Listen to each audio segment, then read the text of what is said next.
What's up, everybody? It is Tuesday. I'm back with my coffee, as always. And today I'm checking out a song by a group called Glass Beams. I am not familiar with Glass Beams. I've seen them on my YouTube page a few times, but this is my first time giving them a listen. The song is One Raga to a Disco Beat, which is a cover of a song from the 80s that I also don't know. I'm interested to see what it's like. We'll get into it in just a second. Before I do, a couple things. As always, please remember I'm not a professional. I'm not an expert. I'm not a guitar teacher or a vocal coach. So please don't expect me to be coming at it from that perspective. And don't be a dick. I try to be thoughtful. I try to be respectful when I do these. And I would just ask that we can keep that in the comments as well. With that out of the way, let's get into it. This is One Raga to a Disco Beat by Glass Beams.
All right, that was really cool.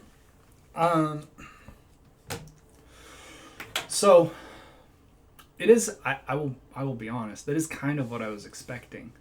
Um, as somebody who has actually listened to just straight up sitar music in my own personal time, um, it is. I will say it's in 4/4, which I was not expecting. Um, I mean, it's a disco beat, right? So this is a cover of a song that was written in the '80s that was capitalizing on disco. If you ever listened to proper sitar music, um, the meditational ragas and stuff, hope I'm pronouncing that word right, um, you will notice that they don't use the same time signatures that we do. They don't use the same rhythm meter that we use.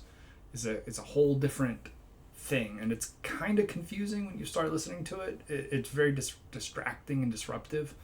Um, when I was in India, I've been to India a couple times. And we were there for mission work, which has its problems. But when we were singing songs, church songs in Telugu, we were in Andhra Pradesh in southern India. When we were singing, when we were listening, when they were singing church songs in Telugu, it was difficult for me to follow along. It's a 4/4, right? I'm used to hearing when I sing in church. When I used to, it would be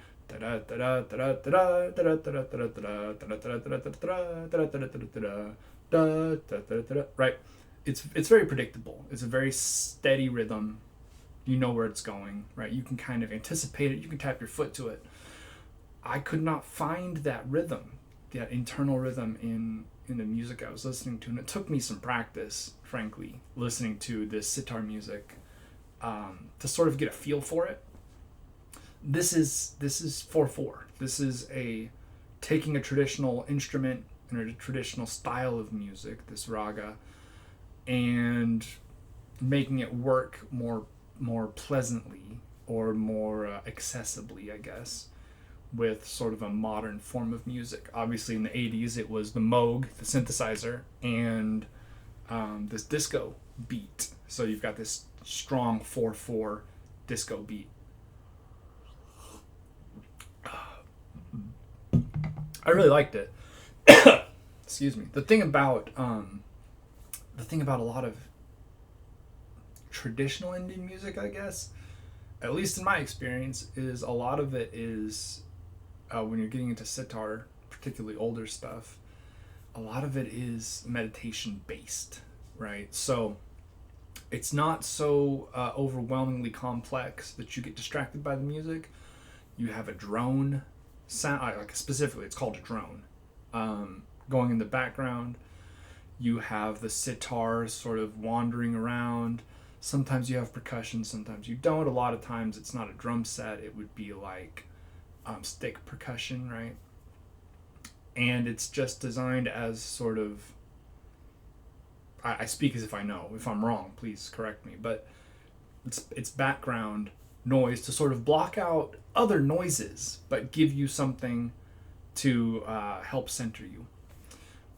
And this is for clubbing. I really enjoyed it. Obviously, you can definitely hear, if you're familiar at all with sitar music, you can hear sitar in that lead guitar line, the way he was playing it. The video is really cool. It's very striking, right? They have, I think they have done the best version of what Slipknot does, which is wear a mask, conceal your identity. It allows you to be more brave, be more creative and crazy because people can't tell who you are. But also, don't wear masks that are super heavy and make you uncomfortable and sweaty, because these are clearly breathable. It's just a face mask, it doesn't go around the whole head, doesn't cover up the hair, and it's very striking. They look like they're wearing lace doilies, gold lace doilies, and it's really cool. The aesthetic is clearly intentional, but it's so sick. It's all that like gold and muted tans. You got the shininess, you got the reflection of the gold, got the chains and all that. I thought it was really sick. yeah, so like I said, I had not heard of this band before. I'll probably take a look and learn more about them after this. I try to often come into these pretty uninformed, just so I have no preconceived ideas of what's going on. But after this, I'll probably check them out. I really enjoyed it. If you guys want to see more from this group, let me know. I'm always happy to listen to suggestions. But I think that'll do it. Thank you guys for watching. Have a good day. Stay safe out there. Be good to each other. Drink lots of water. And don't talk to cops.